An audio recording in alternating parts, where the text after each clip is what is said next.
Como les decía, buenas tardes a todos. Sí, he tomado algunos cursos. Últimamente nos han mandado por parte del trabajo, que yo soy educadora de niños de preescolar. Pero, como dices tú, es muy difícil ya esta parte del, primero, una cosa es la teoría y otra cosa es la práctica, ¿no? Uno quiere empezarlo bien, quiere seguir los pasos, quizás con unos pueden funcionar, pero con otros no. O empiezas y luego vuelves a retroceder, vuelves a hacer los mismos patrones que venías haciendo de antes, ¿no? Y entonces sí, como que tengo avances, me regreso, tanto con mi hijo y hasta con los niños de la escuela con los que estoy trabajando. Ok, justo. Y es parte de este proceso. No se me desesperen, papás, por favor. Vamos para adelante y de pronto, chino, regresamos para atrás. Y de pronto parece que mi hijo, mi hija me está entendiendo y ay, ya no funcionó. Esto no es una fórmula mágica. Ojo, ténganlo bien en cuenta. No es algo mágico. No vamos a cambiar nuestra forma de relacionarnos con nuestro niño, niña, adolescente de la noche a la mañana, porque hoy estuve en un curso de 5 a 6 y media, 7 con Abigail, ¿no? Entonces, sean súper pacientes. Por eso les digo, palabra para tatuarse aquí, paciencia. Es la base de todo esto. Si soy paciente, entonces voy a poder avanzar en esta crianza emocionalmente inteligente. Y para entender nuestra palabra mágica, hay que ver de dónde surge esta idea. ¿Quién empezó a hablar de esto? Bueno, aunque es algo nuevo que apenas está resonando en las redes sociales, que apenas aparece mucho como en los podcasts, no es tan reciente como creímos. Hace muchos años atrás, por ahí de los finales de 1960, en Estados Unidos aparece este filósofo que ustedes están viendo ahí en la foto, Matthew Lipman. Y entonces Matthew era un docente en una universidad muy prestigiosa allá en Estados Unidos, como les digo, y se da cuenta de que en las clases que él tenía, pues los estudiantes tenían una gran falta de motivación, que había muy poca comprensión de los temas, que nada les causaba asombro, que si les enseñaba algo nuevo era como, profe, y tengo que apuntar todo eso. Y váyanse identificando, no creo que eso haya sido solamente los 60, creo que todavía nos encontramos en situaciones así. Tengo que apuntar eso, ¿qué va a venir en el examen? Ay, es un chorro de información, pero ¿qué va a preguntar específicamente? No había ninguna intención de aprender las cosas, no había ninguna motivación, se conformaban con saber lo mínimo y algo pasaba. Y era lo que más le preocupaba a este filósofo, era que los alumnos nunca tenían preguntas, ¿no? ¿Por qué era preocupante? Pues bueno, ahí les va, porque cuando esto sucede, cuando nosotros los docentes estamos en un grupo y preguntamos, ¿hay dudas? Y todos mis alumnos nos dicen, no, nada, es altamente probable que nadie esté escuchando. Entonces, si yo no tengo preguntas del día de hoy, pues bueno, ya sé por qué sucedió, ¿no? Aquí estoy lista para la decepción, espero que no pase, pero bueno, esto es una realidad. Cuando nadie hace una pregunta, es porque realmente no estoy escuchando, porque no estoy atento a lo que está pasando. Y bueno, ¿cómo lo sé? Pues porque si alguien está escuchando, si alguien está prestando atención a la otra persona, voy a generar un diálogo interno y voy a empezar a hacer esta discrepancia o a discernir, a decir, esto sí me parece, con esto estoy de acuerdo, esto ya lo sabía, esto no lo sabía, esto es interesante, esto no es interesante. Voy a empezar a generar conocimiento, porque el conocimiento es algo que se va a mover constantemente. ¿Que puede que tengamos muy claro un concepto? Sí, pero a veces eso se va a estar moviendo porque los tiempos, las cosas van cambiando. Entonces este filósofo, Matthew Lipman, se pregunta, ¿qué pasó? Porque, a ver, espérenme, yo me quedé en que los niños de 3 a 5, todavía a los 6 años, eran requete preguntones, ¿no? Y si nosotros recordamos a nuestros pequeñitos o conocemos niños de esa edad, son niños que viven constantemente cuestionando todo. ¿Por qué? ¿Por qué? ¿Por qué? ¿Y por qué llueve? ¿Y por qué esto? ¿Y por qué el otro? ¿Y por qué me tengo que poner suéter? ¿Y por qué tengo que comer? ¿Y por qué? Y ahora, años después, habíamos cambiado todo esto. ¿Por qué tenemos a alumnos en las aulas con tan poca motivación para aprender? ¿No? Entonces, este filósofo se junta por ahí, conoce más de pedagogía y desarrolla un método filosófico del que creo que algunos hemos escuchado, que es un diálogo socrático. ¿A qué me refiero con un diálogo socrático? Y es algo que hacemos aquí en Robin o que intentamos practicar todo el tiempo. Es esta oportunidad que nosotros le damos a los alumnos de preservar su asombro, que les damos conocimiento, pero los llevamos a preguntarse si lo que están viendo es real, si les gusta, si no les gusta. Intentamos que los alumnos cuestionen todo lo que les estamos diciendo, que no sea una verdad absoluta, que generen un pensamiento autónomo, que sean propositivos, ¿no? Eso es lo que busca el diálogo socrático, el método socrático. Entonces, queríamos lograr esto. ¿Y cómo lo tenemos que lograr? Desde 3 pilares, que son la lógica, es decir, si voy a dar una opinión, tengo que fundamentar la razón de mi opinión. ¿Y mi opinión en qué se va a basar?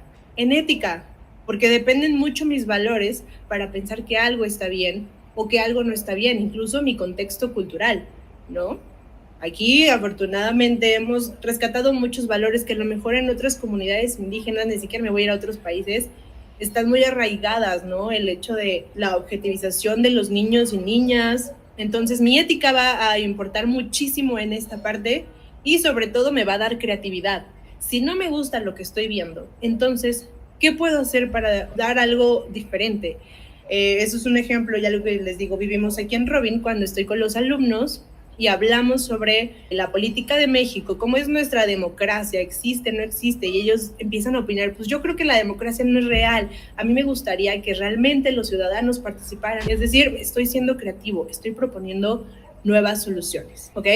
Y eso no solamente le corresponde a nuestros hijos, no es algo que solamente vamos a llevar a ellos, también nosotros hoy vamos a intentar hacer diálogo socrático. Hoy estamos aquí intentando ver otras formas de crianza. Estamos aquí cuestionando qué onda con los patrones que tenemos, qué onda con lo que estamos haciendo con nuestros hijos e hijas. Hoy necesitamos generar este diálogo para que lo podamos practicar. ¿Cómo voy a practicar algo con mis hijos si yo no tengo ni idea de cómo funciona, ¿no? Es como si yo les dijera, alguien habla alemán y alzan la mano y me dicen, no, perfecto, te contrato como maestra de alemán. Pues, ¿cómo? ¿No? O sea, si no sé alemán, ¿cómo voy a enseñar alemán? Así funciona este diálogo socrático. Por eso es algo que aquí nosotros tenemos que aprender, ¿vale? Ese diálogo socrático lo que también nos propone es que tenemos que ser muy claro con los conceptos que estamos manejando. Y como les decía, hoy para aprender a hacer este bonito pastel, y vamos a conocer los ingredientes, hay que ver nuestro primer concepto. Y nuestro primer concepto es revisar quiénes son los niños, niñas y adolescentes de los que estamos hablando aquí el día de hoy. Y es que es básico definirlo porque si no lo hacemos, pues creo que vamos a andar perdidos, ¿no? O sea, ¿para dónde vamos a ir? ¿Quién sabe? A todos lados menos a la crianza emocionalmente inteligente, porque no lo estamos definiendo. Tenemos que ver que estos niños, niñas y adolescentes son seres completos, ¿sí? Que ya vienen con una carga genética que nos va a permitir que desarrollen habilidades y capacidades, que ya traen un temperamento y que eso les va a ayudar a formar un carácter. Y sobre todo, tenemos que entender que estos niños, niñas y adolescentes son sujetos plenos de derechos desde que nacen. Y eso, ojo, no lo dicen solamente los pedagogos, los psicólogos, lo dice hasta la misma Constitución, ¿no? Cuando también crea la Ley General de los Derechos de los Niños, Niñas y Adolescentes, publicada ya por el 2014, y era lo que ya se revisaba desde antes. Sí, son plenos de derechos. Nuestros niños ya nacen con derechos, ya viene en la Constitución que tienen derecho a una nacionalidad, a un nombre, a una vida digna. Así que si por aquí tengo papás que todavía van por ahí diciendo que dan derechos, híjole, les voy a tirar un poco su concepto porque no. Cuando yo hablo de mi hijo, es que yo le doy la libertad, aguas, ustedes no le están dando la libertad de nada. Su hijo ya nace con esa libertad. ¿Qué hago como mamá? ¿Qué hago como papá? Acompaño esa libertad para que mi hijo le dé un buen uso, pero no se la estoy dando yo. Mi hijo ya lo tiene. Entonces, ¿por qué es súper indispensable entender esto?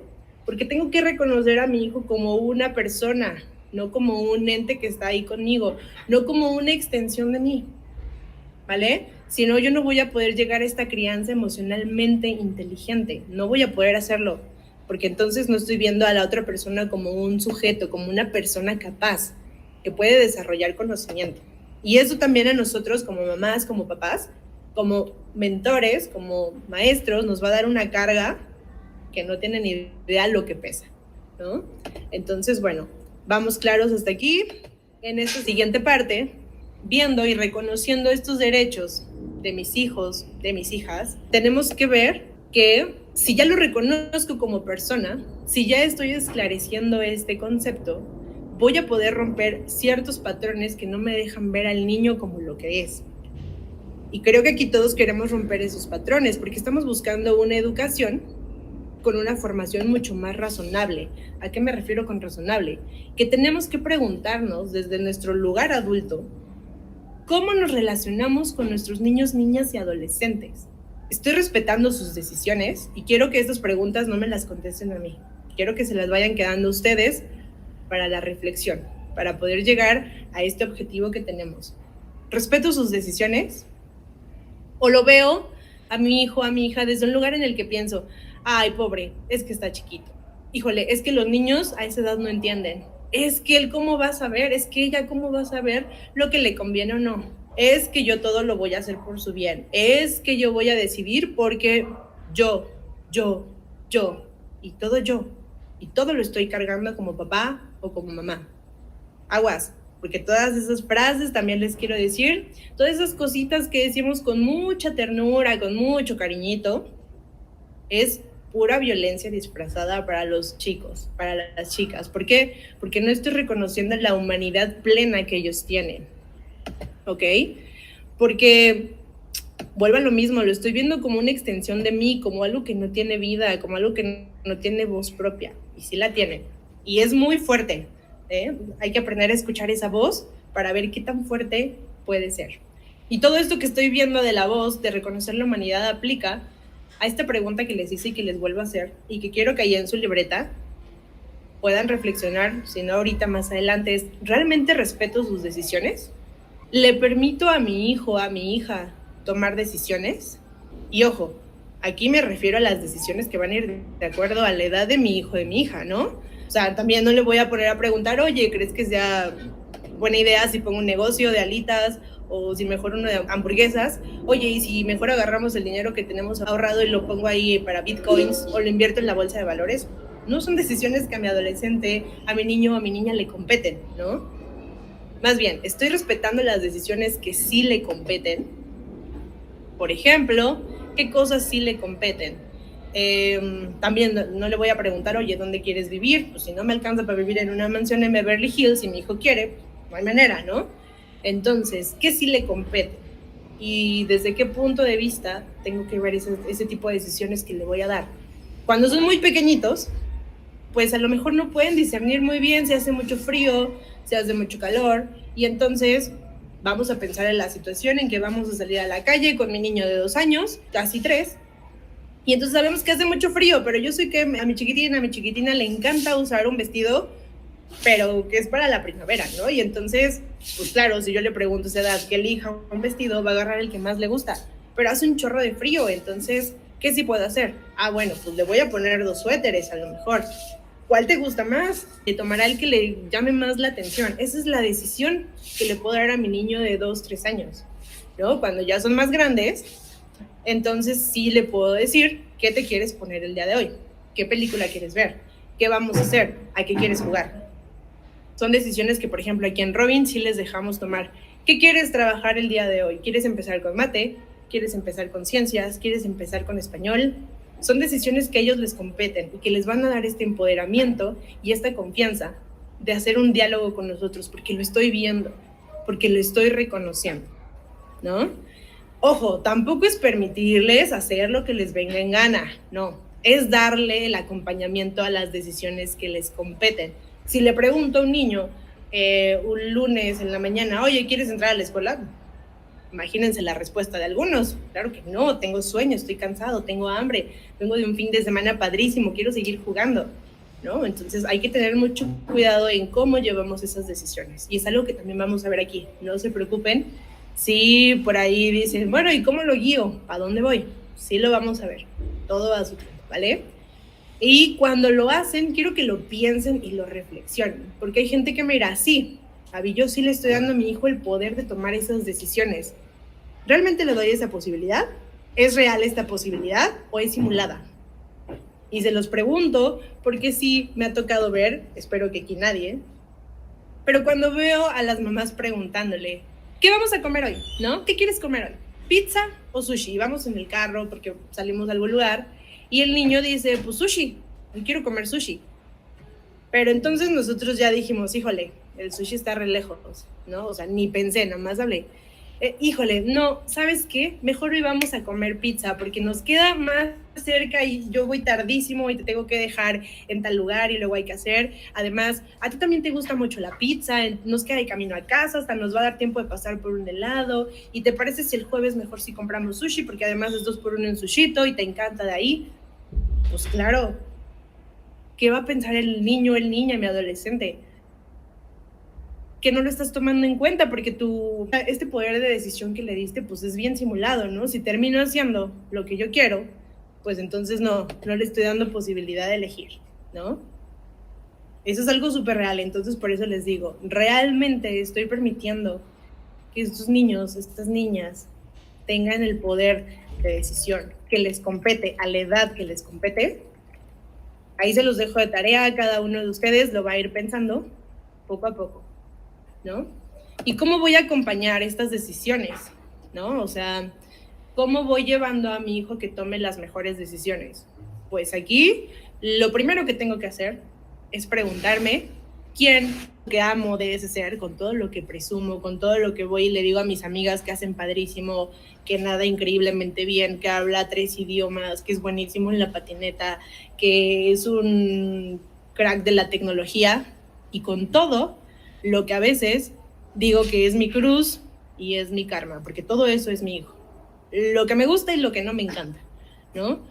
Por ejemplo, pues Abigail, que es psicóloga, que tiene maestrías, doctorados, que ha viajado, que ha hecho bla, bla, bla, bla, pero que también tiene un carácter que a veces explota, que se encierra mucho en las cosas que puede pensar, que puede opinar.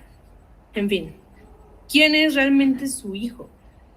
Con todo lo bueno y con todo lo que no les parece a ustedes tan bueno, ¿no? Y ni siquiera voy a hablar de algo malo porque no creo que sea así, o no lo quiero enfocar de esa manera. Yo creo que todos tenemos áreas de oportunidad que trabajar, pero no creo que sea algo malo, y menos si hablamos de niños, de niñas o de adolescentes, ¿no? Que todavía están en un proceso de formación.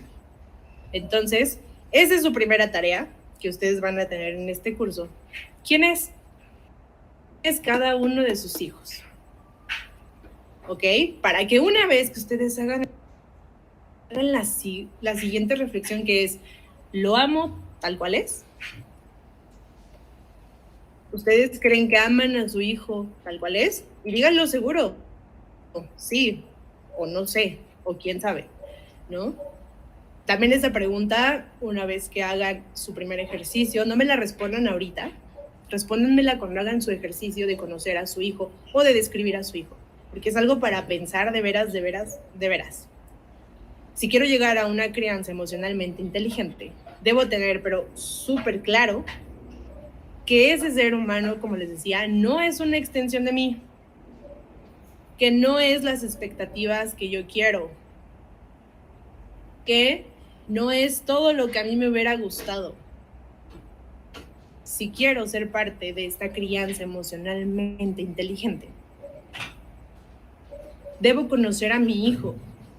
Y la mejor manera de conocerlo, ustedes díganme, ¿cómo creen que es la mejor manera de conocerlo?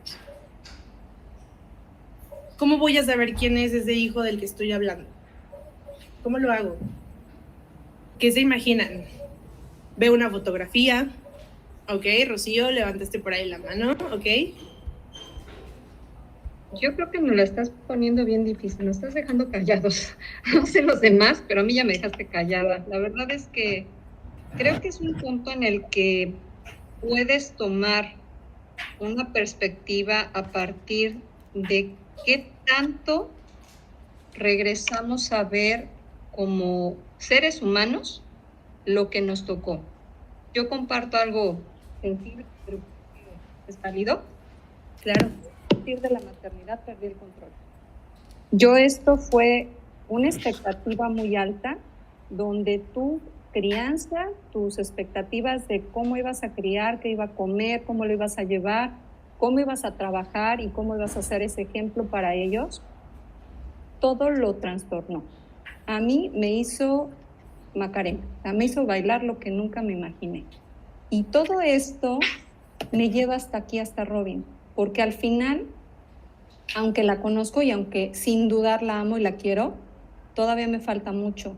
Y juego con ella y me involucro con ella, pero a mí lo que me saca de contexto es, a mí particularmente, cuando pierdo el control, porque no la quiero limitar, porque no quiero decirle que no, pero existe una realidad de tiempos, de actividades, de recursos que no me permiten dejarla vivir y dejarla explorar y dejarla jugar hasta donde el límite ella quiera. Y hay momentos en los que me siento tan ruin porque es cuando mejor está potenciando sus vivencias o sus alegrías. Entonces, ahorita que estás diciendo todo esto, la verdad es que sí, el qué tanto es tantito, a mí ahorita sí me estás dejando como fría. O sea, estamos a cargo, pero ¿cómo logras esto, no? En la vieja escuela era cállate, obedece y respeta, ¿no? Y ahora el niño es el que te manda, el maestro no tiene valor y que no ves que es mi hijo, ¿no? Entonces creo que el volumen de esto ha sido muy variable en cuestión generacional y la verdad es que sí está bastante intenso lo que estás diciendo, al menos para mí, porque sí me interesa. O sea, sí me interesa dejar en ella esa huella de que sea ella misma sin que rebase los límites y que sea un ser de bien para ella misma, porque obviamente eso por consecuencia para la sociedad, ¿no? Entonces, claro, sí me la pones difícil. Está difícil, les dije que aquí es venir a romper muchas cosas y creemos que sabemos. Y mira, por ahí tenemos a Luz que nos está diciendo, comparto la misma respuesta que Rocío. Entonces, Rocío, yo también te quiero invitar a que cuando te sientas de esa manera, no lo veas como con culpa. Es requete normal, porque qué difícil es que si a veces ni yo me puedo cuidar, ¿cómo tengo que cuidar a otro ser humano? ¿No? ¿Cómo voy a educar a otro ser humano si a veces ni yo sepa ir? Claro, es normal y es súper válido. Y lo que hace la crianza emocionalmente inteligente, tocaste otros puntos que me encantaron por ahí escuchar. Hay muchas creencias de lo que podemos y no podemos hacer. Y da miedo porque mucha gente allá afuera nos va a juzgar, ¿eh? Cuando hacemos las cosas totalmente diferente, como dicen ustedes, desde que meten al niño, a la niña Robin, estoy haciendo un impacto diferente. ¿Cómo que no está en una escuela normal? ¿Cómo es que no está haciendo lo que deberían estar haciendo todos? ¿No? Y empieza a causar mucho ruido. Y claro que me pregunto, chin, ¿esto está bien? ¿La regué? ¿Voy bien? ¿Voy mal? ¿Me regreso? ¿Quién tiene la razón? ¿No? Entonces, claro, da mucho miedo, pero por eso les digo que el estar aquí todos nosotros hoy nos va a ayudar mucho porque nos va a dar ese sentido de comunidad. El saber que no soy la única que se vuelve loca de pronto con los hijos. Está bien, eres persona, eres un ser humano que siente, ¿no? Y entonces aquí yo sé que no soy la única que está intentando cambiar eso. Que si digo no, o cómo digo no, o cómo pongo esos límites, aquí hay otras personas que van a compartir contigo esa visión. Y qué mejor que apoyarnos en estas personas que estamos aquí para ir encaminando esta educación a nuestros hijos. Por ahí también leo escuchando, observando, pasando tiempo con ellos, volvemos a ver ahí, escucharlo, ¿ok? Solamente si los vamos a conocer. Y le dieron en el blanco. ¿Cómo conozco a mi hijo? Así, como ustedes lo dijeron, escuchando. Le voy a preguntar a mi hijo, a mi hija, ¿qué le gusta? ¿Qué siente? ¿Qué quiere? ¿Para dónde quiere ir? ¿Para dónde no quiere ir? Si yo exploro sus intereses, lo voy a conocer, porque nadie, ni ustedes como mamás, como papás, como yo como maestra, voy a definir lo que ellos son y no son. Eso solamente va a ser cosa de sus hijos. Mi rol está aquí acompañar esa decisión, que se vaya encaminada a lo mejor posible, pero no puedo decirle yo al final del día lo que es y lo que no es. Entonces, así de simple, así de fácil. Ahí tienen la respuesta absoluta de cómo conozco a mi hijo. Lo escucho. y lo escucho realmente. Lo vamos a ver en el siguiente módulo. ¿Cómo hago este diálogo para realmente escuchar los intereses de mi hijo y que no salga mi, como dicen esta palabra tan sonada, mi adultosincrasia, ¿no? Porque sí, no es lo mismo escuchar realmente que medio escuchar, que medio estar, y ya veremos esos ejemplos en el siguiente módulo, es algo que voy a dejar para después, pero ¿cómo voy a hacer esta escucha? ¿Cómo voy a conocerlo? ¿Cómo voy a generar este diálogo? Eso es bien importante. Y yo creo que ahorita cuando a ustedes les está haciendo clic, cuando está rompiendo algo, pues ya están cambiando el patrón. Así que felicidades. Si ya te lo cuestionaste, ya estás un paso más adelante en reconocer esa humanidad plena que tiene cada uno de ellos. ¿Ok? Nosotros, como les repito, adultos de referencia, solamente vamos a acompañar ese desarrollo. Solo vamos a marcar un camino en cuestión de guiar. Te podrías ir para acá o para acá, pero si ellos deciden tomar atajo, ir rápido, ir lento, ir caminando, ir brincando, ir de espaldas, será su decisión. Pero yo voy a guiar esas decisiones y también es algo que vamos a ver aquí. ¿Cómo le hago? Pues para que eso pase, ¿no? Y que mi hijo no se vuelva el autoritario de la casa y sea el que todo lo decide y sea el rey, ¿no? O sea, el rey de la casa. Y aguas también con esos conceptos, es algo que también quiero trabajar. Cuando digo, ay, es que mi hijo es el rey de la casa, qué fuerte el decirle el rey. ¿Saben lo que implica ser un rey?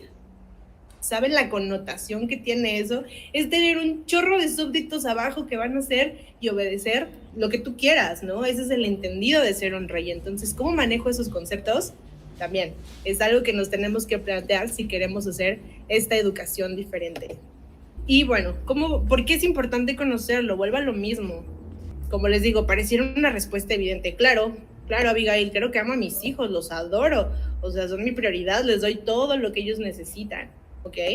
Pero ojo, vamos a ver si eso que amamos es lo real, es esa persona que tengo aquí enfrente de mí, es ese chiquitín que, por ejemplo, ahorita vi en cámara, que fue y abrazó a mamá y a papá, o es la idea que yo tengo de él, ¿no? Porque muchas veces nosotros tenemos una idea de nuestro hijo y queremos que el real, el que sí existe, el que ahorita está jugando a Nintendo mientras yo estoy en una clase, el que está haciendo ruido en sus clases de Robin Academy todos los días, queremos que ese real, ese que sí existe, haga match con la idea que yo quiero, ¿no?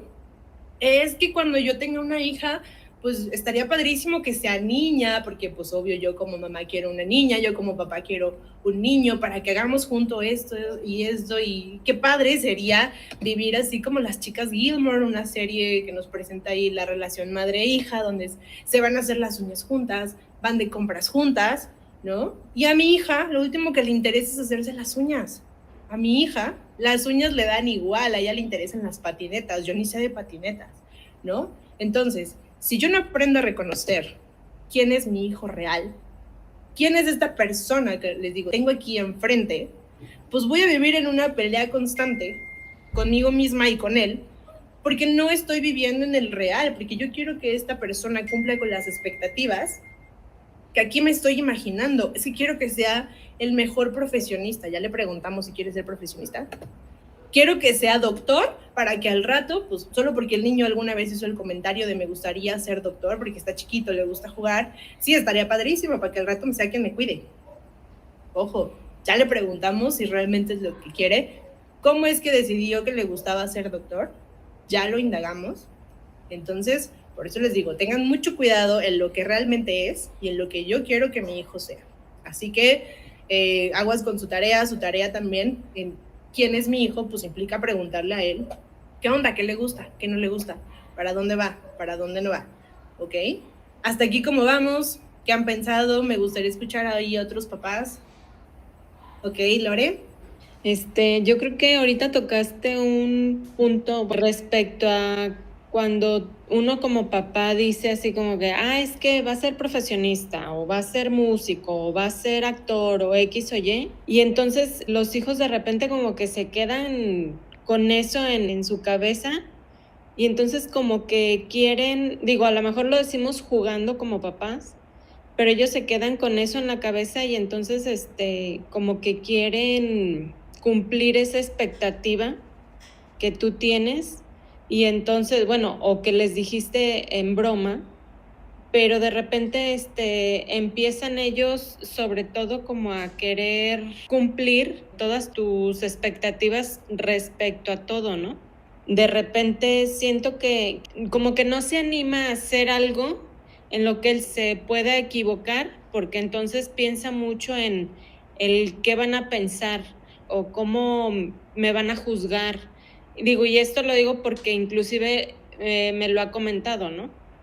Tanto aquí como en la escuela, que de repente es que no me animo a participar mucho, decir, en inglés, que es lo que más se le dificulta, porque no quiero desesperar a la gente, no quiero que, como hablo lento el inglés, entonces se desesperan y se vayan a enojar, y le digo, pero pues es que, le digo, ¿cómo sabes que se van a enojar? O sea, ya lo has hecho, ya ha pasado, o sea, ¿te han dicho algo? No, pero no quiero. Entonces, siento que en ese aspecto, ahí sí de repente digo, ¿cómo le puedo quitar esa idea, no? De, a ver, hijo, anímate a hacer las cosas, no importa lo que yo piense o no importa lo que tus compañeros piensen o X. Digo, yo sé que de cierta manera esa idea o ese sentimiento se inculcó aquí en casa, pero ahorita que ya lo escuché y que ya se está formando pues ahora sí que en un hombre, entonces digo, ¿cómo le quito eso? Porque no quiero que de adulto, toda su vida se la pase así como de, es que no quiero intentar hacer algo diferente porque me van a juzgar o porque se van a desesperar o se van a enojar. Entonces mejor me voy como borreguito, ¿no? Por donde van todos. No sé, eso sí como que es parte de lo que me brinca, ¿no? Ok, gracias, Lore, y qué bueno que lo comentas. Yo creo que no es solo el temor de una persona, sino debe ser de muchas personas. ¿Cómo hago para apoyar a mi hijo, a mi hija? Y sí, también lo vamos a ver aquí, no te preocupes. No te prometo ahora darte todas las respuestas porque, bueno, hay un proceso que seguir, pero sí que lo vamos a ver. Y ese primer paso es haciendo este diálogo. Una vez que yo soy capaz de escuchar lo que mi hijo está diciendo y le empiezo a dar esta serie, si no de recomendaciones, muchas veces lo que hago es como guiar esto. Bueno, ¿y qué pasa si hablas y te equivocas? Bueno, tus compañeros opinan también en clases y por qué habría de ser diferente contigo, ¿no? Como ir guiando estas preguntas a que él solito vaya descubriendo la respuesta y se dé cuenta que no es tan catastrófico, que si me equivoco, pues me equivoqué y no pasa nada, ¿no? Es guiar las preguntas para que él solito encuentre la respuesta a veces más que sugerir, porque luego hacemos eso. Ay, no, pues tú ve y dile a la maestra. Bueno, pues está bien fácil decir, pero no estoy entendiendo que mi hijo tiene una serie de miedos, de cosas ahí que necesita trabajar. Entonces, pues le voy poniendo algunos escenarios, ¿no? Y si te equivocas y si no dices lo correcto, ¿qué va a pasar? Ah, pues nada, ¿no? O sea, ¿te van a regañar? No. Entonces, ir llevando este diálogo al cuestionamiento, a que ellos solitos vayan encontrando la respuesta. No querer dársela a nosotros, sino eso, que ellos lo vayan guiando, ¿ok? Bueno, gracias, Lore, por compartirlo. La verdad es que sí, me gusta mucho escucharlos. Y pues, justo para allá vamos. ¿Cómo empiezo a hacer esta crianza emocionalmente inteligente? ¿Cuáles son los objetivos que quiero lograr con toda esta situación de la que estamos hablando aquí? ¿No?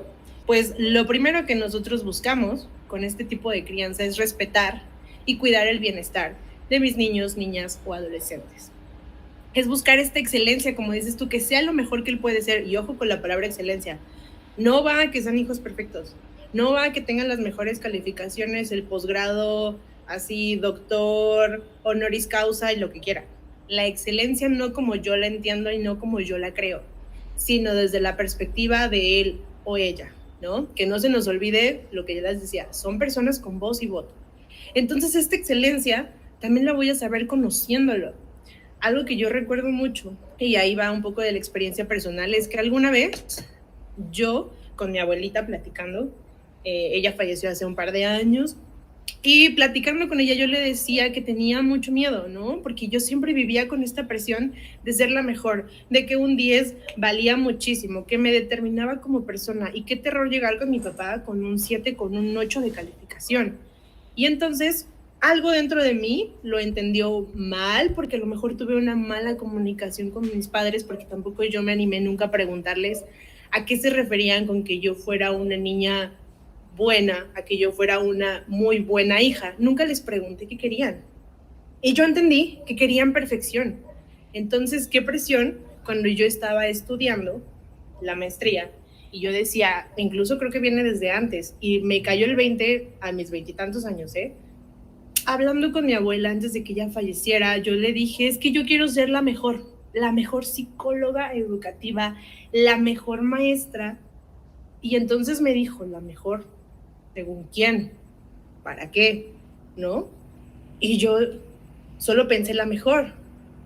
Y entonces recuerdo algo que me dijo, y es una frase que no se me olvida, que yo no debía ser una psicóloga y una maestra perfecta, que yo debería ser la mejor psicóloga que yo, con mis limitaciones, con mi historia de vida, con lo que yo conozco, la mejor psicóloga que yo pudiera ser.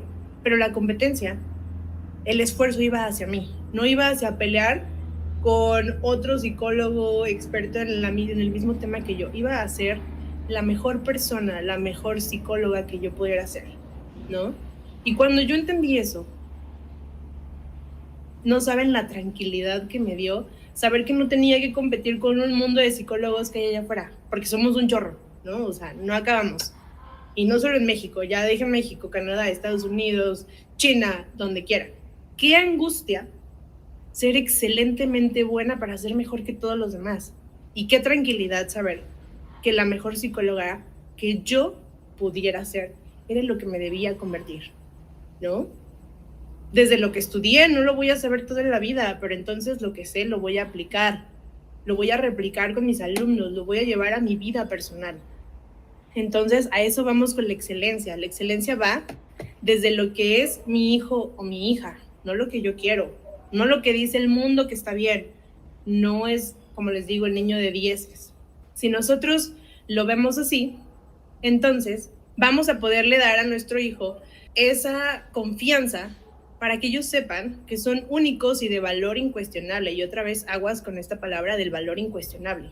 Cuando hablo de este valor, no me refiero nada más a enseñarle el valor propio, que eres el rey de esta casa, eres lo más importante de la vida, eres único y especial, sí lo son. Pero también, Nathan es único y especial, es irrepetible, pero también Ricardo lo es, ¿no? O sea, desde la perspectiva de Lorena, así va a ser. Pero desde la perspectiva a lo mejor de Darinka, pues Alejandro es lo más preciado, el tesoro más sagrado de esta vida, ¿no? Entonces cada uno va a tener su tesoro diferente. Y le tengo que enseñar a mi hijo que así como tú eres mi más grande tesoro, para Darinka, Alejandro es el más grande tesoro. Y entonces los dos tesoros se deben de respetar, sea como sea. Si yo no le enseño eso, pues voy a crear una personita bien egocéntrica que va a pensar que su verdad es absoluta, y imagínense con lo que se va a encontrar afuera, ¿no? Con un chorro de rechazo y con otro tipo de cuestiones que ya ni siquiera queremos imaginarnos, ¿no? Entonces, eso es lo que estamos buscando con este tipo de crianza, enseñarle mi valor y enseñarle el valor del otro. Y bueno, también queremos enseñarles a ser capaces de establecer prioridades. ¿Por qué le tengo que enseñar a mi hijo, a mi hija, a establecer prioridades? Porque si yo no le enseño eso, pues todo le va a dar igual. No le va a poner empeño a lo que hace, no va a tener una motivación y no va a haber algo que realmente le guste, le apasione y a lo que se pueda dedicar o enfocar, pero para que él sea feliz y se desarrolle.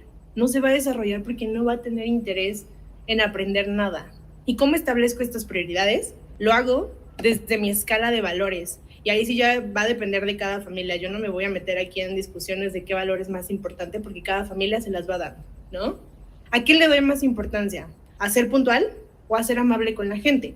Porque entonces si tengo que llegar a una cita en la que a lo mejor no es preciso que me presente 8 en punto, pero me encanta la puntualidad, pues voy a salir y voy a seguirme derecho sin voltear a ver nada porque tengo que llegar 8 en punto. O le voy a dar más importancia a ser amable y entonces salgo y me encuentro al vecino y soy capaz de decirle, hola, buenos días vecino, ¿cómo está? ¿Qué tal el perro? ¿Qué tal no sé qué? ¿No? Mi escala de valores me va a permitir dar esa prioridad. Y como les digo, esa es una situación en la que yo no me voy a meter porque cada familia tiene una escala de valores diferentes. Yo espero que todos pongamos el respeto y la empatía ahí entre los primeros lugares, ¿no? Yo creo que es lo que estamos esperando todos para que nuestros hijos pues salgan y puedan convivir mejor, incluso nosotros. Pero de ahí en fuera, pues sí, cada quien va a decidir qué va primero y qué va después. Con esta escala de valores empiezo a crear este diálogo con mi niño, mi niña o mi adolescente? Otra palabra que les dije, nos vamos a tatuar, diálogo, ¿no? ¿Para qué? Para que yo pueda manejar con ellos el por qué es más importante una cosa u otra. Y todo sea a partir de la argumentación, que sea a partir de darle razones válidas, de reflexionar y de ver qué quiero hacer con mi tiempo. Pero también tengo que aprender a escucharlo a él o a ella, de que digan, que tengan esta oportunidad de decisión, en qué quiero gastar mi tiempo, qué voy a hacer con mi futuro. Y desde, así sean de 5 años, de 14 años, le puedo empezar a preguntar y a partir de sus respuestas pues voy a ir guiando este camino, ¿no? No solamente le tengo que decir, oye, te tienes que parar y tienes que ir a la escuela. A veces es importante decirle por qué tienes que ir a la escuela. Y si lo dejamos bien clarito en casa y si nosotros aquí lo reforzamos, entonces, cuando ellos sean seres más autónomos, que ya no tengan que depender forzosamente de mamá, papá o la maestra para tomar decisiones, pues lo van a hacer desde la reflexión, ¿no?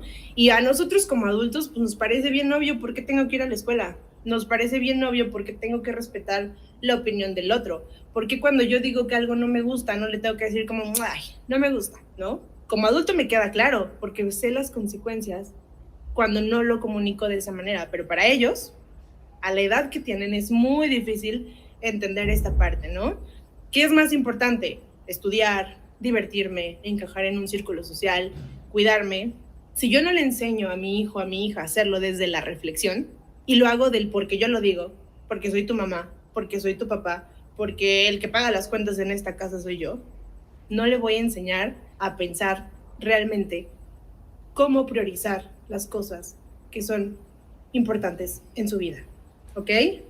Ya que estamos en esta escala de valores, ya que lo dejamos bien clarito, ya que tuvimos la oportunidad de dialogar con mi hijo, con mi hija sobre esta escala de valores, vamos a pasar a otro punto, a otros conceptos que también son, híjole, valiosísimos. Autoconocimiento, autoestima, autoconcepto.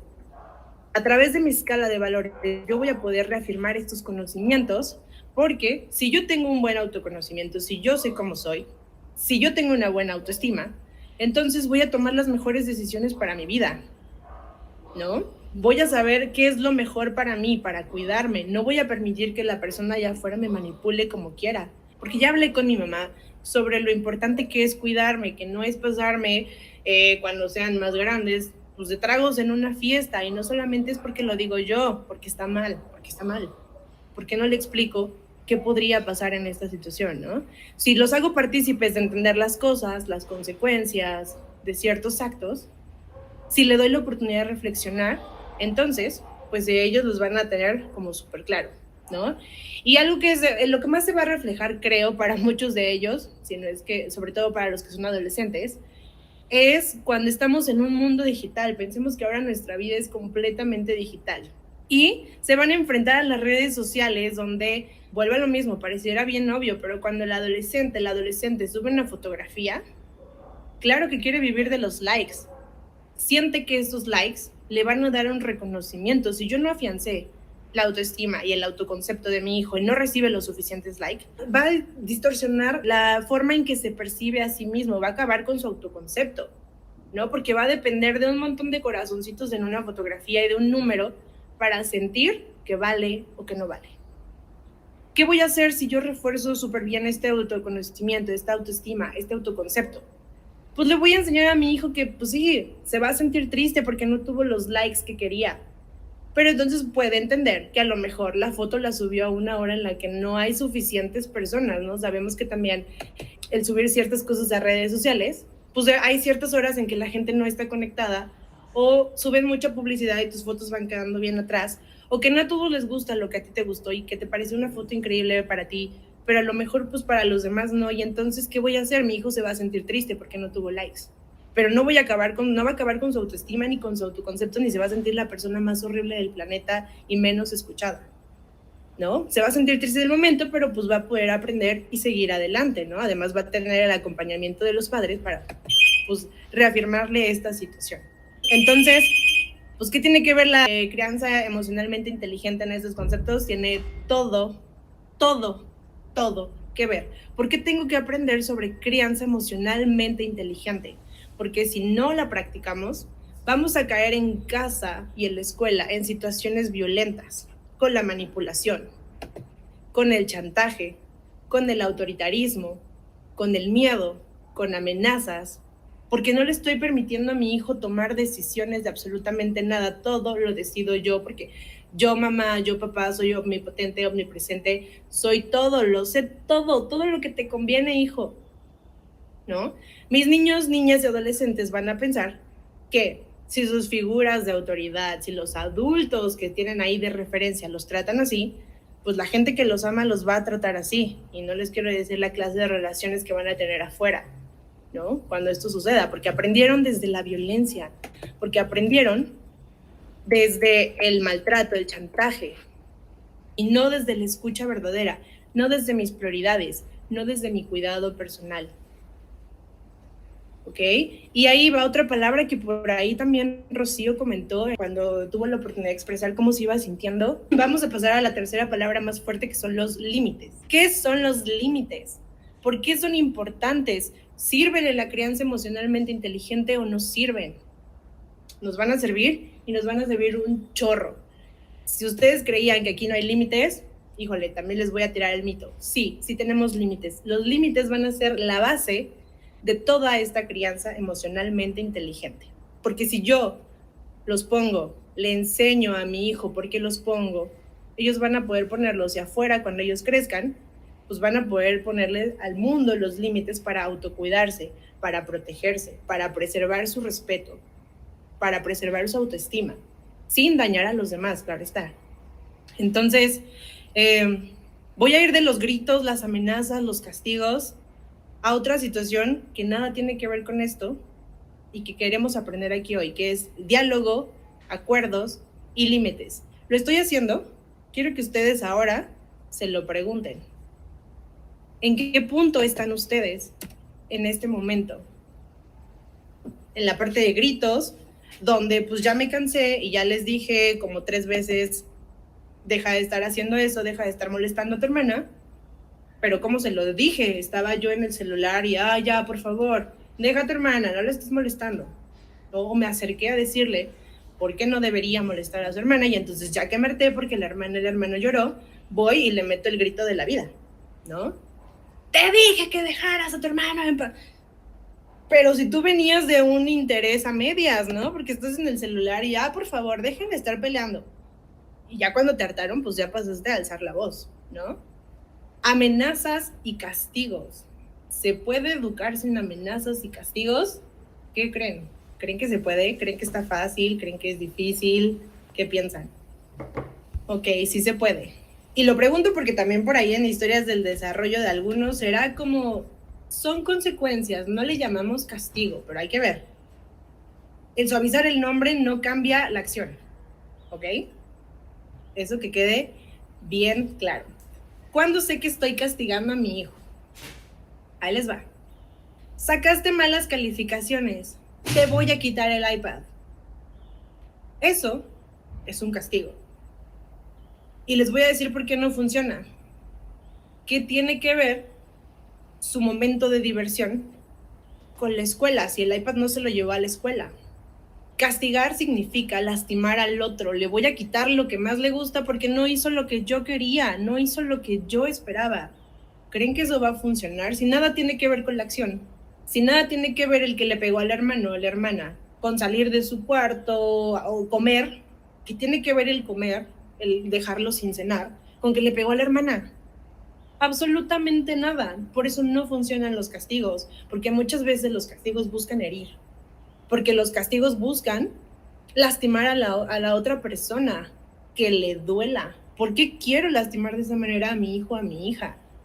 ¿Para yo sentirme bien? ¿Para yo sentir que estoy poniendo orden y control? Eso es lo que realmente quiero. Por eso tenemos que pasar de castigos a acuerdos, a hablar la situación con mi hijo, con mi hija, para que entienda que está transgrediendo con la conducta. Y no tener que llegar a quitarle cosas que lo hieran, que lo lastimen. Y para eso nos van a servir los límites y el diálogo, siempre. Por eso les digo, palabras para tatuarnos de aquí a toda la vida. Dicen por ahí que la crianza emocionalmente inteligente no tiene límites. Y yo les decía que es todo lo contrario. La crianza emocionalmente inteligente tiene muchos límites y de hecho es en lo que se basa. ¿Por qué? Porque los límites nos van a dar la seguridad y la estabilidad de lo que estoy haciendo. ¿Por qué? Porque van a proteger a mi hijo, a mi hija de cualquier daño del entorno. Si ellos conocen los límites, van a saber decirle al otro, para, eso no me gusta, eso me está lastimando, ¿no? Y van a saber respetarlos a ustedes como mamás y como papás. Los límites nos van a ayudar a decir, está bien que yo esté enojado, pero no está bien que le pegue a mi mamá o que le falte el respeto.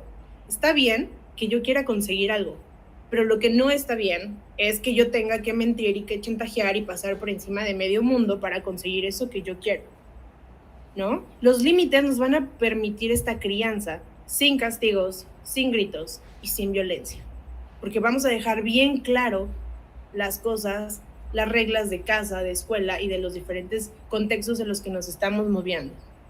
Por ahí decían también, ¿se puede utilizar el no en la crianza emocionalmente inteligente? Exacto, voy a delimitar mi cancha, dónde vamos a jugar, y de aquí para acá se puede, y por qué para afuera ya no, y por qué adentro sí. Súper, creo que no hay una mejor comparación de entender que es como poner así la cancha y aquí es nuestro espacio para jugar y para movernos. Y esta es una cancha, ¿no? A lo mejor mi cancha de fútbol no mide lo mismo que la cancha de básquetbol. ¿A qué voy? A que lo que nosotros ponemos en la escuela como límites, a lo mejor no son igual en la casa. Y tampoco son igual en el parque. Y tampoco son igual en la casa de la abuela. Entonces, por eso es súper importante. ¿Cómo vamos a poner estos límites? También lo vamos a ver en el siguiente módulo. Y hablábamos ahora del no. ¿Se puede decir no en ese tipo de crianza? Claro que se puede decir no. ¿Por qué se puede decir no? Pues porque es una palabra que no va a traumar a nadie. No les va a hacer ningún daño cuando nosotros decimos no, fuera de lo que se puede pensar, que cuando decimos no, no, no y no traumamos al niño. ¿Por qué buscamos no usarlo en ese tipo de crianza? No es por trauma, es porque muchas veces la instrucción con un no es mucho menos efectiva que cuando la decimos en positivo. Ya les doy un ejemplo. Les pido, papás, que por favor no piensen en un elefante rosa. No lo hagan. No lo piensen, ni siquiera por un segundo imaginen un elefante rosa. Díganme cuántos de ustedes me hicieron caso. ¿Quién se pensó en un elefante rosa cuando les dije que no lo hicieran? ¿Ven? Cuando doy una práctica y no, termino por decir, ¿por qué no? Y si tengo ahí una relación un poco espinosa con papá y con mamá, pues vamos a ver hasta dónde llegamos. ¿Por qué no les gustaría que hiciera esto? Por eso es que buscamos dar estas instrucciones en positivo. Y no voy y le digo al niño, ¡no corras! Oye, camina más despacio, ve más lento. ¡Ay, no estés gritando! Oye, cuando tú alzas la voz, te entiendo menos. ¿Podemos hablar más bajo?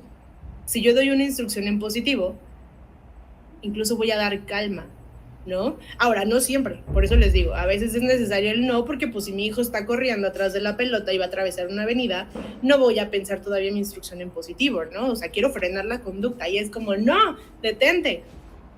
Sí se vale usar un no, pero lo que se vale también es no estarlo desgastando todo el tiempo, porque pues también qué fastidioso que todo sea no hagas, no. Se escucha más bonito cuando te dan permiso que cuando no te dan permiso de algo, ¿no? Entonces, no es no corras, es ve más despacio. Es verdad que con la crianza emocionalmente inteligente mi hijo se vuelve frágil, creamos generaciones de cristal, que es una palabra que como suena por todos lados, niños de cristal.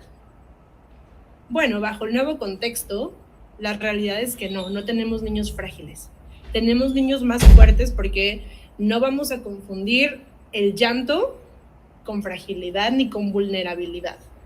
Llorar es tan humano y es tan liberador para nuestras emociones, que qué valiente reconocer que lloramos. Porque muchas veces pensamos que es frágil porque nosotros nos educamos en un contexto completamente diferente, ¿no? ¿Cuántas veces a nosotros se nos rechazó nuestra emoción, ¿no? Con palabras tan hirientes como, ¡ay, qué fea te ves cuando lloras! ¡Ay, no! Si vas a llorar, hazlo allá afuera porque, escúchenlo, yo no quiero niños chillones en mi salón de clases. Yo no quiero niños chillones en la sala, en la fiesta. Qué fuerte es decirle a un hijo, yo no quiero. ¿Cuántos de ustedes lo escucharon? ¿Cuántos de ustedes les tocó guardar esa emoción que los adultos no validaban y que además violentaban con este tipo de frases, ¿no? Yo no quiero niños chillones aquí. Es decirle a tu hijo, te rechazo por tener emociones. Te estoy rechazando porque algo te pone triste. Somos seres humanos, no podemos no sentir tristeza, no podemos no sentir enojo. Lo tenemos que sentir y lo tenemos que vivir porque es parte de nuestra vida. Y si nos rechazan eso, pues están rechazando lo que soy, ¿no? Porque vuelve a lo mismo, soy un ser completo. No soy nada más Abigail cuando está de buenas y cuando está trabajando y cuando está siendo productiva. Soy Abigail en todas sus facetas, enojada, triste, deprimida, ansiosa, feliz, trabajando, socializando. Y también solemos decirles, lloras por todo. ¿Ustedes creen que los niños realmente lloran por todo? Así pasó la mosca y los hizo llorar. Porque eso es llorar por todo. ¿Realmente los niños lloran por todo? Yo creo que no. ¿Hay un motivo para llorar?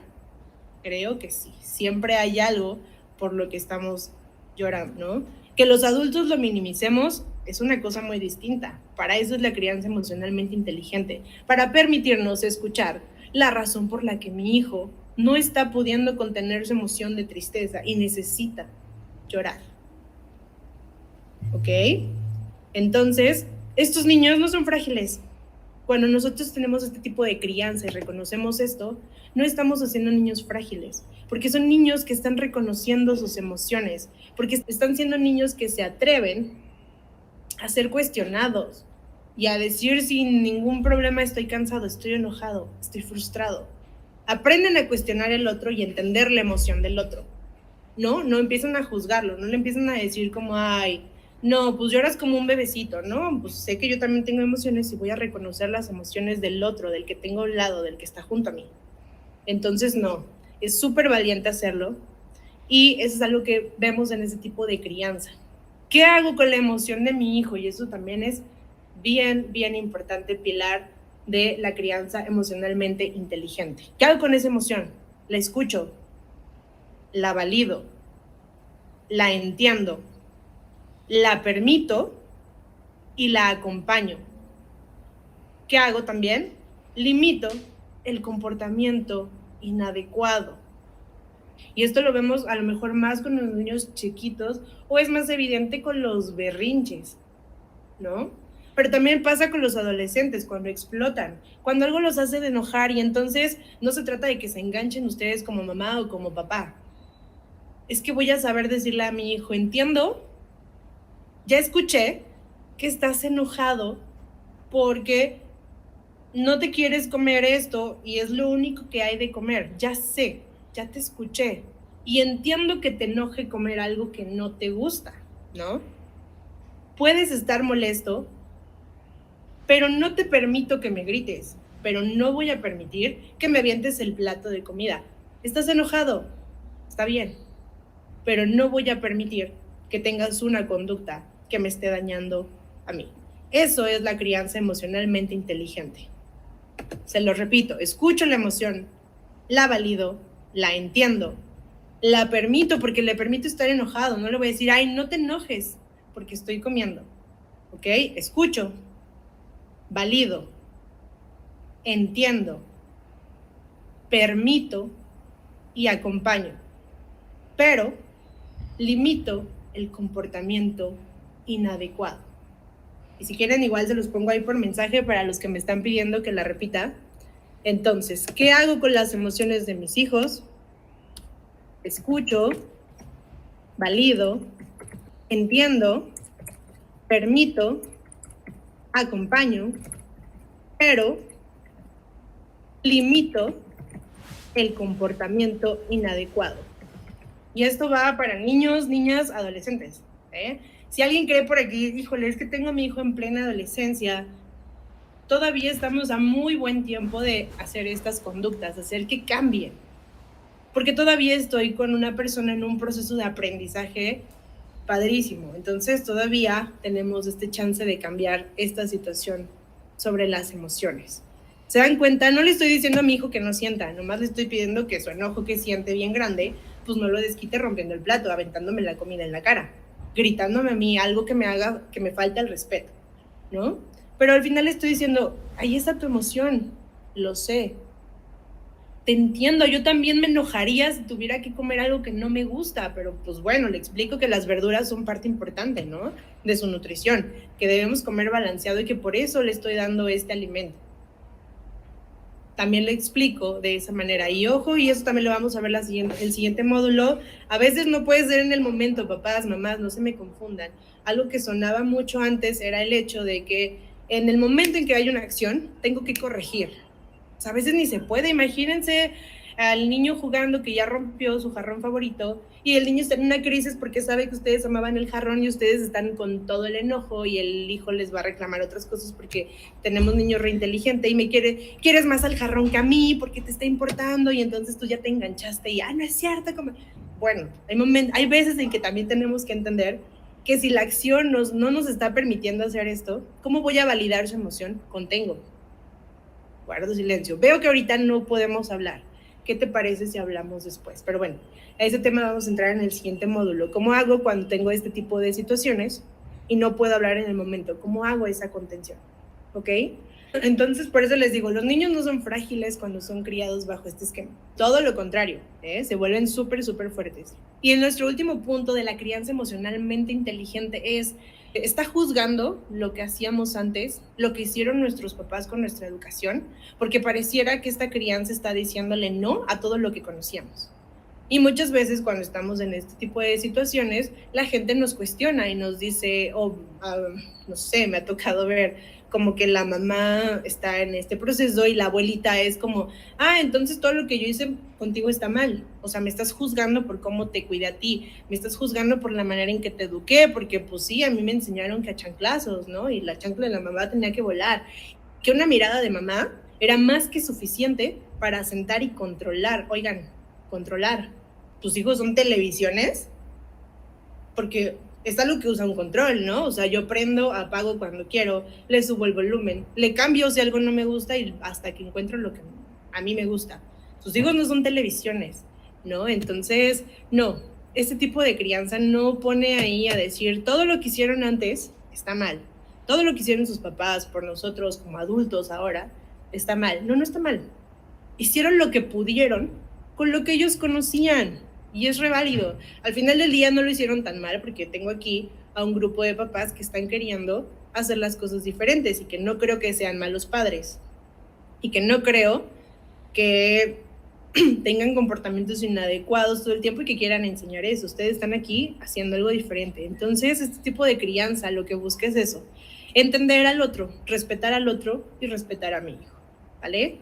Entonces, bueno, esos son algunos de los límites, algunos de los mitos que se generan cuando tenemos este tipo de crianza. Y pues bueno, ya creo que desmitifiqué algunos, así que si alguien por ahí tenía algunas dudas sobre cómo era este tipo de crianza, pues ya puede ir despejándolas. Hasta aquí, ¿cómo van? ¿Alguien de aquí no está de acuerdo con estos propósitos? ¿Alguien de aquí le va a decir, yo no quiero eso, Abigail, qué flojera? Alguien que dice, ya me quiero salir, no quiero seguir aprendiendo, porque vamos a entrar casi a la recta final de esto y al meollo de todo este asunto. Así que alguien de aquí que no esté de acuerdo, alguien de aquí que sienta que estos propósitos están bien erróneos, hay que controlar, hay que poner nalgadas a tiempo, porque vale más una nalgada, porque la letra con sangre entra. Qué fuerte, ¿no? Oigan, Dios mío, qué fuerte es pensar de esa manera. Entonces, pues nuestra crianza emocionalmente inteligente está rompiendo justo todo eso. Entonces todos vamos de acuerdo aquí que eso es lo que buscamos para nuestro hijo, para nuestra hija, es el tipo de crianza que quiero, algo mucho más amoroso, algo mucho más estable, con diálogo, con límites, con reflexión. Súper. ¿Por qué se los pregunto? Abigail, oye, pero hay algo que no me queda re claro. ¿Por qué? Si tengo muy claro para dónde voy, qué quiero con mi hijo desde mi rol de papá, de mamá, de maestro, ¿por qué no me sale? Si yo ya prometí 1000 veces, es más, desde que mi hijo nació, prometí ser el mejor papá, la mejor mamá, estoy súper comprometida con cuidar a mi hijo. ¿Por qué no puedo? ¿Por qué si mi hijo hace algo que no me gusta, exploto? Y se vuelve un caos. ¿Qué está pasando para que nada de esto me esté saliendo como yo quiero, porque se escucha padrísimo, pero y según yo lo quiero y según yo lo hago, ¿por qué no termino de comunicarme con mi hijo? ¿Por qué no termino de llevar esta crianza de esta manera? Bueno, pues porque hay un chorro de cosas dentro de nosotros que tenemos que ver, porque no nada más es enfocarnos en nuestros hijos, hay que enfocarnos en nosotros, se los dije, con ejemplo, vamos a poder mover muchas cosas allá afuera, porque yo tengo patrones de conducta que aprendí, porque nosotros no venimos de un tipo de crianza a lo mejor emocionalmente inteligente, porque en casa eran súper estrictos y súper rígidos con la forma en que me educaban, porque yo malentendí lo que era ser una buena hija, porque fui criado o criada con patrones, ¿no? Y como les digo, y además tengo un grupo de personas, tengo a mi mamá, tengo a mi suegra, tengo a las tías, que están reforzándome que está bien la nalgada, que más vale una nalgada a tiempo a tener que después lidiar con otro tipo de situaciones. Porque allá afuera todo el mundo me está diciendo que está padrísimo que la letra con sangre entre. Entonces, si tengo un grupo de personas que están reforzando eso, pues claro, mis patrones nunca van a cambiar, ¿no? A nosotros nos enseñaron estas formas de ejercer autoridad. Y claro, si es lo que yo aprendí, pues es la forma en la que me voy a relacionar con mi hijo, con mi hija. Porque no conozco otra forma de hacerlo. Porque eso es lo que aprendí, eso es lo que a mí me funcionó. Creo que me funcionó, ¿no? Porque en medio del caos, cuando mi hijo, mi hija está en un berrinche, cuando estoy en medio de una pelea padrísima, porque se ponga a trabajar, porque está a tiempo, porque se ponga los tenis, porque no quiere tender la cama, porque no quiere ir a la escuela, entro en mi piloto automático y replico el estilo de crianza que yo tuve. Porque estoy tan enojado que ya sé que el castigo a lo mejor no funciona, pero va a parar la situación. Porque en este momento lo último que quiero es verle la cara a mi adolescente gritándome de cosas. Y entonces vete para tu cuarto y no me hables. Estoy en mi piloto automático. No tengo ganas de pensar, ay, ¿qué otra forma lo puedo hacer? Estoy en medio de un caos, de una explosión, soy un ser humano. Me cerré como cualquier otra situación, ¿no? En la que vemos por ahí nuestra existencia peligrar, pues no estamos pensando a veces de las mejores soluciones, porque sigo repitiendo patrones. Entonces, por eso les digo, esto no es de un día para otro. No vamos a cambiar nuestra conducta en nuestros hijos, más bien la manera en que dialogamos con nuestros hijos, así de fácil, porque tenemos mucha historia detrás que seguimos replicando, ¿no? No ha funcionado porque sigo explotando o implotando, y entonces digo, ya sé que va a funcionar ahorita ya para callarlo. Sí, ten el iPad, pero ya vete a sentar por allá, ¿no? Ten el celular, pero vete por allá. Entonces, pues vuelvo a lo mismo, no estoy enfrentando la situación, la estoy evadiendo con mis medios, está bien. Tengo que gritar más fuerte para que mi hijo entienda que estoy realmente molesta, porque pues ya con solo verme la cara, la mueca ya no es suficiente, me está retando más, ¿ok? Entonces, ¿y qué pasa cuando voy y le cuento a mi mamá, a mi suegra lo que sucedió? Hiciste muy bien, qué bueno que le diste el manazo en ese momento para que no agarrara las cosas, ¿no? Porque más vale ponerme firme a que el niño se me vaya a descarrilar y que se me salga del guacal. ¿Cuántas veces han escuchado eso? Yo, cientos de veces, ¿no? Cientos de veces que he escuchado, para que no se te salga del guacal. Vuelvo a lo mismo, que es mi hijo un objeto. Está todo el mundo reforzándome la conducta, entonces vuelvo a mi patrón autoritario, a mi patrón sobreprotector. No, mejor deja ahí, no te vayas a cortar, no vayas a sufrir esto, no te vayas a caer, no, yo lo hago, todo yo, mamá gallina, mamá lo puede todo, soy única, soy especial, yo sé que es lo mejor para ti. Ok, por ahí ya vemos algunas opiniones, estoy cambiando la forma, trato de ser algo más, no la mamá perfecta, sino lo que mi hija quiere. ¿Ok? Sí, ¿verdad? Es una carga terrible. Por eso vamos a la parte de conceptos. Y que creo que es lo más fuerte y donde los voy a poner ahí a trabajar más. Porque son básicos los límites. ¿Dónde quedo yo como mamá? Y tengo estas 3 imágenes aquí. No tengo más explicación. Porque muchas veces entendemos en el concepto del madre el que tenemos que cargar con todo. Y cargar con todo es volverme un bote de basura. Y se escucha horrible, yo lo sé, pero es real. Me vuelvo el bote de basura de todo. Imagínense mi hijo enojado, que no se quiere comer el desayuno, que no me quiere escuchar, y entonces yo agarro mi bote y mi hijo me avienta él. Esto sabe horrible. ¿Por qué me obligas a comer? Me obligas. Tú siempre quieres que haga lo que tú quieres. Eres la peor mamá del mundo. Eres no sé qué. Solo piensas en ti. Y yo agarro y voy cachando todo lo que me dice. Y a veces no solo el hijo, a veces la pareja. Es que te dije que no sé qué. Es que bla, bla. Y siento que mi rol como mamá o como papá a veces cuando les toca estar al frente es cargar con todo eso. Y no, mamás. Así como le voy a enseñar límites a mi hijo, tengo que enseñar a ponérmelos yo como persona. Yo no soy el bote de basura de mis hijos. No me tienen que aventar a mí todas esas emociones, las voy a escuchar, las voy a validar, pero no tengo por qué cargarlas conmigo. No tengo por qué soportar, así en lo más profundo de mi corazón, el que me digan que soy una mamá malvada. No tengo que hacerlo. Somos a veces como las jarritas, y lo digo yo desde mi rol como maestra, ¿no? Imagínense ustedes son una jarra de agua y hay un chorro de vasitos ahí y voy sirviendo porque mamá necesito, porque ocupo esto, porque, ¿con qué se van a quedar ustedes? Si voy repartiendo mi agüita por todos lados, porque no soy capaz de poner límites, porque a lo mejor a mí desde chiquita me enseñaron a no poner esos límites. Y un ejemplo es como esa cajita que ustedes ven abajo. Imagínense que ustedes son como esa cajita. Se ve decorada, se ve muy bonita. Y dentro ustedes decidieron ponerle boletos de conciertos, ¿no? Porque son experiencias padrísimas. Fotografías con las amigas. El llaverito, el cuadernito no sé qué, la llavecita no sé qué. Y todas esas cositas que ustedes quisieron ir llenando que van conformando su personalidad. Pero viene tu mamá al cuarto y agarra tu cajita y te la avienta. Entonces como que ya medio se mayugó de una esquina. Y entonces viene el gato y le empieza a arañar y entonces ya le empieza a jalar. Estos ejemplos, ¿a qué voy? A que cómo estoy tratando esa cajita, pues no estoy diciéndole a nadie que la cuide, que la trate con cuidado. Me la están maltratando. Entonces mi cajita se va desgastando, ¿no? Y luego si viene mi mamá y me dice, ¿para qué guardas tanta porquería ahí? Mejor saca todas esas cosas, tíralas a la basura y ponle hilos, ¿no? O sea, necesito una caja para mis hilos. Y entonces yo pienso, bueno, pues mi mamá cree que eso es una porquería, tiene razón.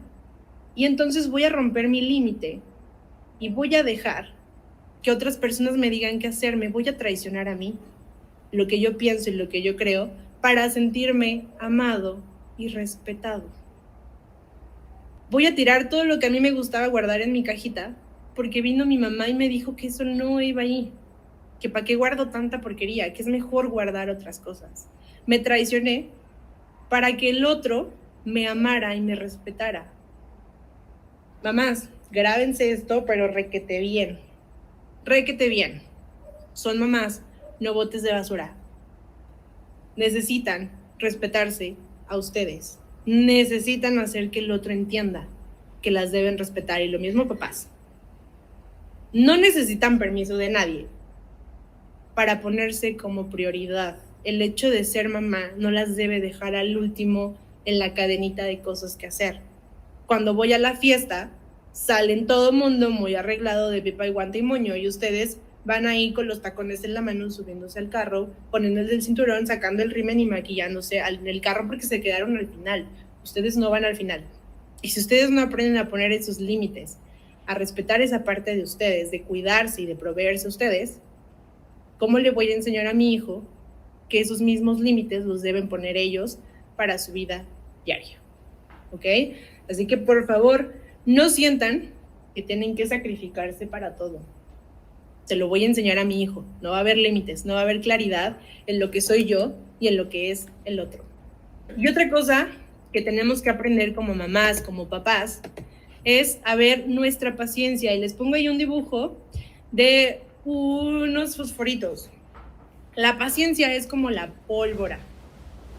Y nuestra pólvora son todas esas cosas, esos miedos que hablábamos, esos duelos no resueltos de infancia, esas heridas de infancia. Son nuestra pólvora, lo que nos va a permitir saber si realmente somos pacientes para criar a nuestros hijos, a nuestras hijas. Si yo no he resuelto todo eso, pues mi pólvora se va a acumular y entonces eso va a ser como, no sé, una bodega de cohetes, ¿no? Que con la más mínima cosa va a explotar y va a explotar en grande, ¿no? O sea, y vaya fiesta de fuegos artificiales que va a ser. Si yo no manejo mis heridas, si yo no me cuido, eso va a explotar de la peor manera. La paciencia, entonces, es cuidar que esta pólvora no se convierta en algo que explote y nos haga pelear con mis hijos, ¿no? Tiene que ser algo que debemos transformar en sabiduría. ¿Y cómo lo voy a hacer? Lo voy a hacer bajo una técnica que es conocerme y que hoy vi, por ejemplo, con mis alumnos más chiquititos de segundo y tercero, que es como ir al banco, por eso tienen esos 2 dibujos ahí. Necesitamos abonar muchas cosas en nuestra vida para que mi paciencia no explote a la primera de cambios. Necesito abonar. ¿Y yo qué necesito abonar? ¿No? Tengo que abonar, para empezar, el cuidado de mí misma. Si yo no me cuido, pues ¿cómo voy a cuidar al otro? ¿Qué más necesito para sentirme bien y manejar esta paciencia? Descansar, dormir 8 horas.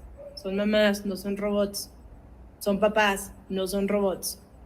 Necesito comer bien, porque también sé que si no como bien, pues imagínense, yo por ejemplo, si no como bien, me pongo de un pésimo humor, ¿no? Necesito hacer ejercicio porque es lo que más me gusta. Necesito tener rutinas, porque con las rutinas tengo claro mi organización y no estoy todos los días pensando en que no hice la comida, que voy a hacer de comer, pero tengo que llevar a mis hijos al karate, a la natación y no he hecho de comer. Necesito una rutina, una organización. Son cosas que voy abonando. Necesito tiempo para mí. Necesito un momento de paz, dentro o fuera de mi casa, donde nadie me esté molestando, donde haga lo que a mí más me gusta. Y necesito redes de apoyo que entiendan la misma situación que yo, que estén viviendo este tipo de crianza, para que cuando yo me sienta a punto de explotar o de implotar, sea capaz de compartirlo con esas personas y me den la contención.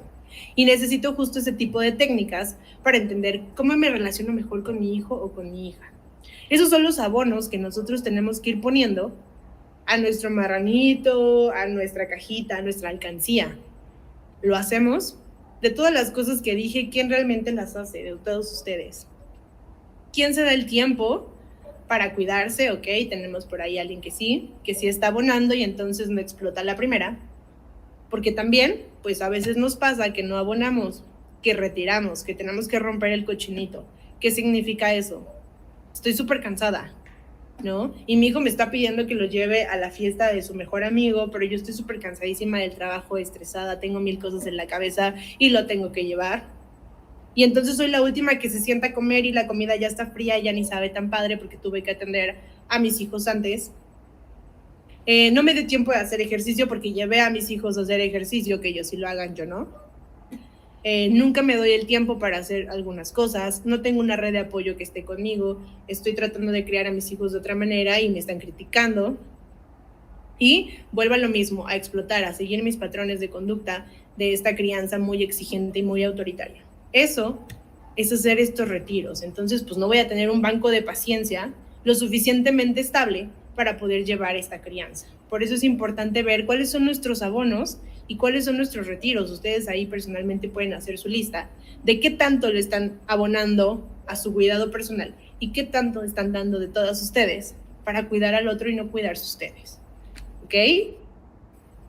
Entonces ahí se los dejo para que lo piensen y lo reflexionen. ¿Por qué lo tengo que reflexionar? Porque estos conceptos me van a llevar a actuar. Si yo no tengo claro estos conceptos, pues voy a actuar de una manera completamente distinta a la que quiero. Y por ahí también va a ser la última tarea, ya para despedirnos, es que quiero que ustedes me digan, ¿qué es ser mamá? ¿Qué es ser papá? Porque bajo la definición que ustedes pongan de qué es ser mamá y qué es ser papá, es la manera en que nos vamos a relacionar con nuestros niños, niñas y adolescentes. Y van a reflexionar qué es un hijo. Porque una cosa es conocer al suyo, pero otra cosa es ver qué es un hijo. Bajo esos conceptos también voy a aprender a dialogar o a no dialogar con ellos. ¿Por qué es bueno conceptualizar las cosas? ¿Por qué hablamos de los conceptos? Si yo no tengo claridad en mis conceptos, no se lo voy a poder transmitir a ellos. Les tengo ahí la palabra bien. Cuando le digo a mi hijo, pórtate bien, ¿qué es bien? Porque no es lo mismo bien en su casa que en la escuela, ¿no? A lo mejor cuando van a la escuela presencial, pues tienen que usar uniforme. Y en su casa pueden andar en pijama y descalzos, en la escuela no. En la escuela eso no es un buen comportamiento, pero en su casa sí. ¿Qué es pórtate bien? ¿Qué significa la palabra bien? Bien bajo los ojos de quién, bajo en qué circunstancias. Porque está bien que mi hijo use el celular y la tablet y vea Netflix a las 4 de la tarde, pero no está bien que lo haga a las 12 de la noche porque se tiene que ir a dormir. Entonces, si yo no le explico a mi hijo lo que es bien, mi hijo va a vivir confundido. A ver, ¿cómo que a las 4 no hay regaño porque uso el celular, pero a las 12 de la noche sí? Pues porque solo digo la palabra bien. ¿Qué es bien? ¿Cuáles son mis conceptos y cuál es la definición de esos conceptos que yo voy a utilizar para comunicarme con mi hijo? No le digan pórtate bien, no así. Díganle qué conducta se puede esperar en ciertas circunstancias. Oye, aquí en la casa claro que puedes andar descalzo y en pijama, pero en la escuela, por favor, te pido que uses los zapatos. No le digo pórtate bien. ¿Qué es eso? ¿Para dónde voy? ¿No? O sea, ni el niño lo tiene. Por eso les digo, primero, la claridad debe estar en ustedes. ¿Qué concepto estoy manejando? ¿Qué es ser obediente? Obedece a tu maestra. O sea, si yo les digo a sus hijos, oigan, agarren las tijeras y córtense un dedo, si ustedes le dijeron al hijo, obedece, pues el niño tiene que cortarse el dedo porque es una instrucción que yo di. ¿Qué es obediencia? Piénselo. Porque cuando empiecen a aplicar este diálogo con sus hijos, si estos conceptos no están claros, si solamente le digo, te tienes que portar bien y tienes que obedecer, aguas. Se puede malentender para bien y para mal, de ustedes o del menor. Entonces, mucho ojo con los conceptos que vamos a manejar. ¿Qué es ser mamá? ¿Qué es ser papá? Esa es su tarea. Y me gustaría que sí me lo compartieran por chat, que lo escriban ahí en el chat, que lo hagan a mano, que lo reflexionen, que lo piensen, porque sobre esto, les digo, nos vamos a basar para hacer este diálogo. Si yo tengo bien claro qué es ser mamá para mí y qué es ser un hijo, voy a poder establecer este diálogo y esta situación. No vamos a pensar en conceptos en cuanto a que mi hijo es una esponja. También he escuchado mucho de eso, ¿no? Los niños son como esponjas. Una esponja, para empezar, es un objeto que ni personalidad tiene. Mi hijo no es un objeto, mi alumno no es un objeto, hasta donde yo tengo entendido. No va a repetir exactamente qué hago con una esponja, la meto en una cubeta, la saco y la exprimo. ¿Qué me va a regresar? Agua, porque mi cubeta tenía agua. No voy a esperar que me regrese aceite, ¿no? Entonces, muchas veces cuando decimos que el niño es una esponja, estamos esperando que repita lo mismo que nosotros dijimos, y eso tampoco va a suceder porque los niños filtran información, porque ellos entienden diferente la vida y los conceptos a como nosotros lo hacemos.